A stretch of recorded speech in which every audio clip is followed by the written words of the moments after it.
টাকার জনজনানি নাকি ব্যাটের গর্জন? মিরপুরের আকাশে ৯ ফেব্রুয়ারি কোনটা বেশি বাড়ি ছিল? ১ কোটি টাকার সেই ট্রফিটা যখন ধূমকেতুর হাতে উঠল তখন গ্যালারিতে শুধু চিৎকার নয়, যেন টাকার বৃষ্টি হচ্ছিল। কিন্তু এই ১ কোটির হাসি আর ৪০ লাখের কান্নার আড়ালে যারা পকেট গরম করলো তাদের গল্পটা জানেন তো? হারুক বা জিতুক, ৯ ফেব্রুয়ারি কিন্তু কেউ খালি হাতে ফেরেনি।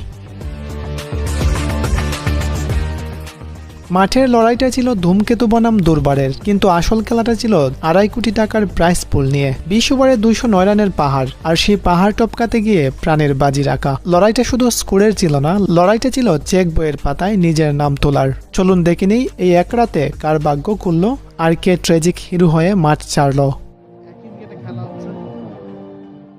শুরুটা করেছিলেন তানজিদ হাসান তামিম। ৫৪ বলে ৮৮ রানের সে অপরাজিত ইনিংস।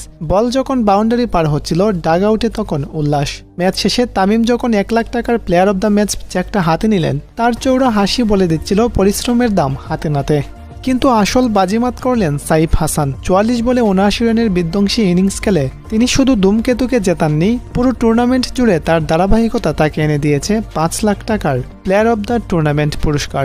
এক টুর্নামেন্টে ৫ লাখ টাকা, একেই বলে রাজকীয় প্রত্যাবর্তন।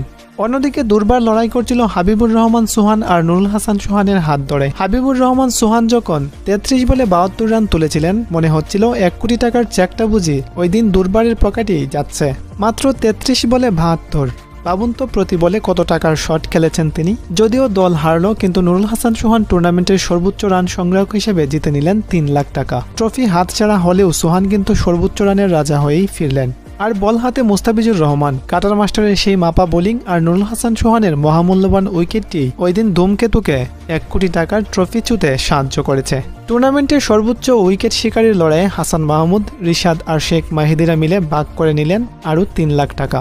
শেষ ওভারে দরকার ছিল টানটান উত্তেজনা। ১ কোটি টাকা একদিকে আর ৪০ লাখ টাকা অন্যদিকে। আফিফ হোসেনের ৩৪ বলে ৬০ রানের বীরত্বও শেষ রক্ষা করতে পারল না। মাত্র ৭ রানের ব্যবধানে পাল্টে গেল সব অঙ্ক।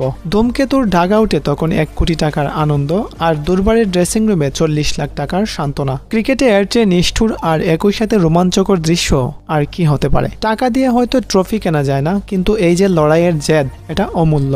৯ ফেব্রুয়ারি ধূমকেতু ১ কোটি পেল ঠিকই, কিন্তু দুর্বার যা দেখালো তা কোটি কোটি মানুষের মন জয় করে নিয়েছে।